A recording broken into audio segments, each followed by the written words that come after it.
And tonight, Donald Trump defiant after convictions on 34 financial crimes. He spoke today from Trump Tower, calling the trial rigged and the judge compromised.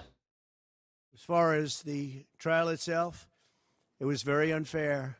Now, I would have testified. I wanted to testify. The theory is you never testify, because as soon as you testify, anybody, if it were George Washington, don't testify, because they'll get you on something that you said slightly wrong, and then they sue you for perjury. Now let's bring in Atlanta News First political reporter Doug Reardon, who's live tonight in Midtown. So, Doug, still a lot of questions surrounding this historic verdict.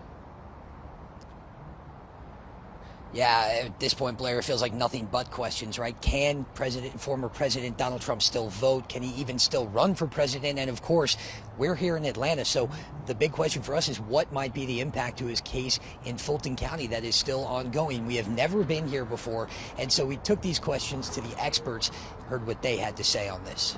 This is a scam. There's a rigged trial. After guilty verdicts on 34 felony counts and just 6 months from a presidential election, what comes next for former President Donald Trump? Some big questions linger. For one, can Trump even still run for president?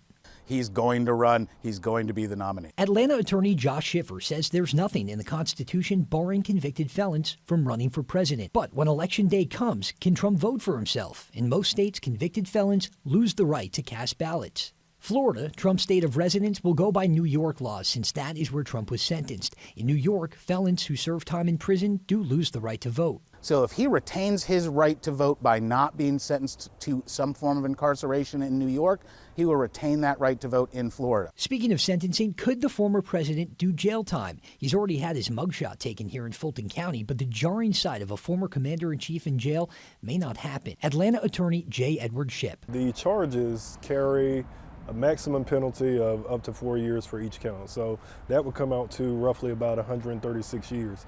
He's not going to see that. We can go ahead and say that with certainty.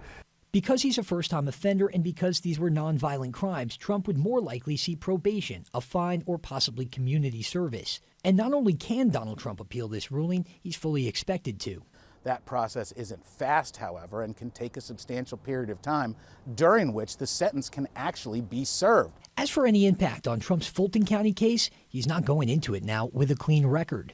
So therefore, this precludes him from using the First Offender Act in the state of Georgia. So now he's looking at possibly some real jail time in the state of Georgia because he's no longer a first-time offender. And just like here in Fulton County, his charges in New York were state charges. So even if Trump were to win back the White House in November, he still cannot pardon himself. We're in Midtown. Doug Reardon, Atlanta News First.